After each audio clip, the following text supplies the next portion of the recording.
여러분 안녕하십니까? 총총뉴스 이승아입니다. 한 주 동안 잘 지내셨나요? 전 정말 행복한 한 주를 보냈습니다. 많은 분들께서 총총뉴스에 대한 사랑과 관심을 보내주셨기 때문인데요. 그런 여러분의 기대에 어긋나지 않도록 매주 정성 들여 뉴스를 준비하겠습니다. 여러분의 당근과 채찍 모두 환영합니다. 지켜봐 주세요.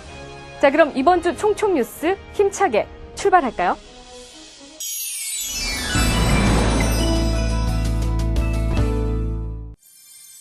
취업 준비 중인 학생들의 눈이 번쩍 뜰 뉴스 첫 소식으로 전해드립니다.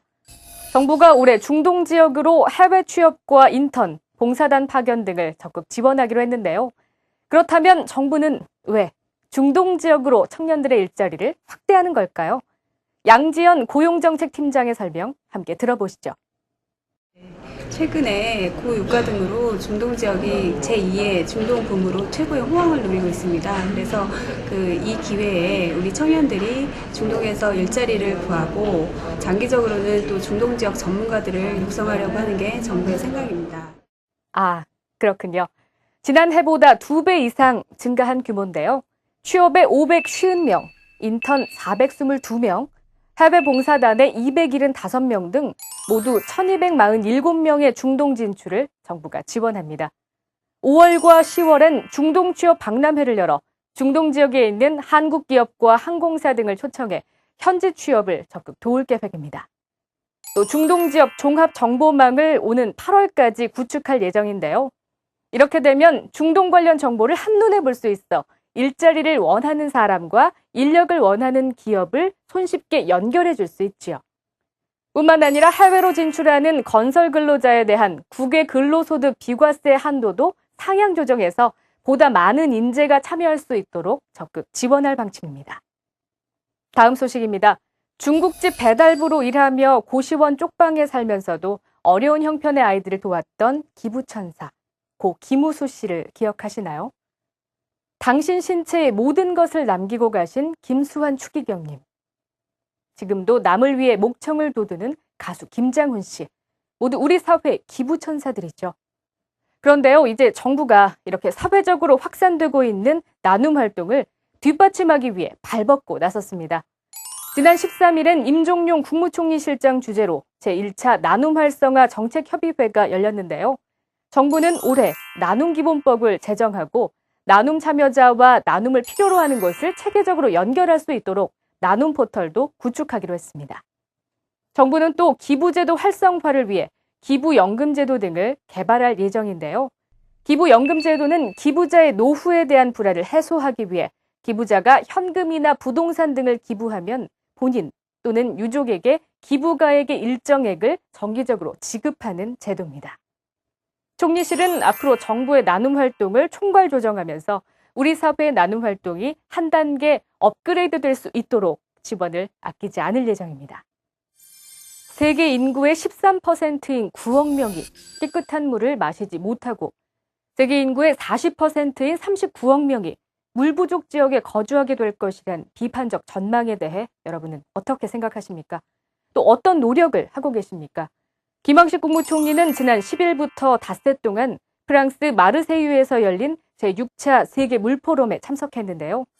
김 총리는 이 자리에서 물은 인류의 지속가능 발전을 위한 근원이라며 세계는 수자원 확보를 위한 구체적이고 실질적인 행동에 나서야 할 때라고 강조했습니다. 세계 물포럼은 1997년부터 3년마다 열리고 있는데요. 국제 물 분야의 비정부 기구인 세계물위원회가 개최하고 있지요. 각국의 정부와 주요 국제기구 등 200여 개국에서 3만 명 이상이 참석하는 그야말로 물 분야의 최대 국제 행사입니다. 정부는 이번 포럼 참석을 통해 4대강 살리기 사업과 물 관련 ODA 등 우리나라의 물 문제 해결을 위한 노력을 소개했는데요. 향후 우리 기업의 해외 물산업 진출에도 긍정적인 영향을 미칠 것으로 보입니다. 특히 오는 2015년 3월엔 경북 대구에서 제7차 세계 물포럼이 개최되는 만큼 어느 때보다 물포럼에 대한 기대와 관심이 커지고 있습니다.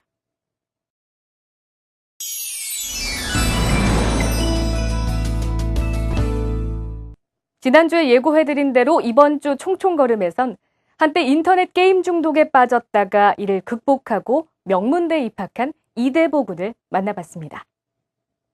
저는 서울대학교 종교학과 3학년에 재학 중인 이대보라고 합니다. 최근에는 게임 중독에서 벗어나서 공부를 열심히 하게 된 계기를 게임 중독 대보 서울대 가다라는 책으로 출간을 하기도 했고요. 요새는 수험 생활을 또 잘할 수 있는 다른 수험서를 또 집필하고 있습니다.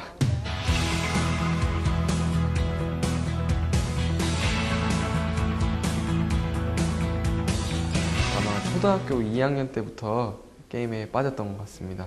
가장 오래 했던 거는 중학교 3학년 때 잠도 안 자고 컵라면만 먹으면서 한 29시간 동안 했던 적이 있습니다.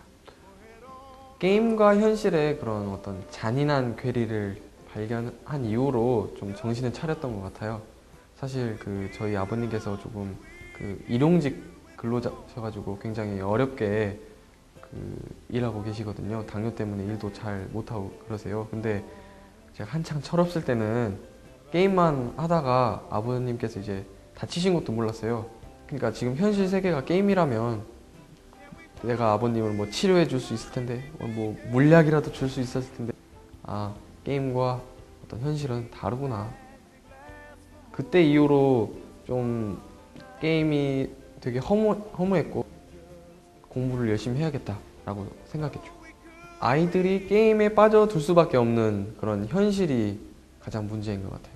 일단은 부모님들은 집에 안 계셔서 따로 아이들을 교육해 줄 수 없고, 또 놀이 문화라는 게 게임밖에 없기 때문에 친구들은 다 학원 가버리고 혼자만 남는 거잖아요.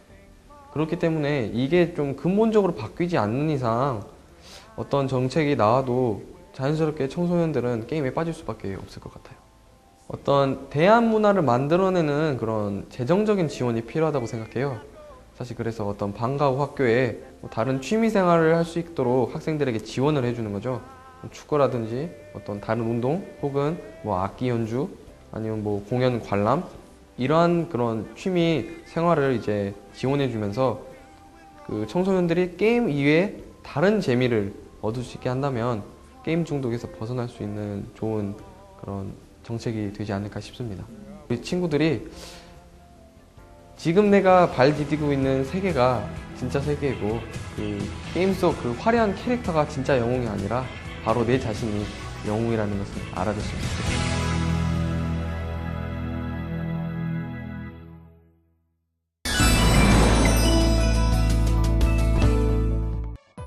보지도 듣지도 못하는 영찬 씨, 그리고 사고를 당해 키가 조금 작은 순호 씨. 이 부부는 상대방의 손가락에 톡톡 점자를 찍으며 대화를 합니다. 손가락 끝으로 전하는 이 부부의 소소한 일상을 담은 영화 달팽이의 별이 3월 20일 개봉을 앞두고 있는데요. 김황식 국무총리는 이 영화의 시사회에서 느낀 뜨거운 감동을 친필 메모로 전했는데요. 여러분의 댓글 함께 살펴볼까요? 먼저 김형택님께서는 사랑 그 위대함에 다시금 숙연해집니다 라는 댓글 남겨주셨고요. 또 이 세상엔 보이지 않지만 존재 가치가 있는 사랑과 믿음처럼 보이는 것만이 전부가 아님을 느꼈습니다 라는 말씀 단비송님께서 전해주셨습니다. 김종일님은 같은 날 함께 의미심장한 말씀인 것 같아요. 마음속에 여운등이 있습니다 라는 댓글을 달아주셨네요. 어딘가 모르게 어설프고 조금 부족한 듯하지만 사랑의 힘으로 극복하고 있는 부부의 러브스토리. 저도 빨리 보고 싶네요. 네?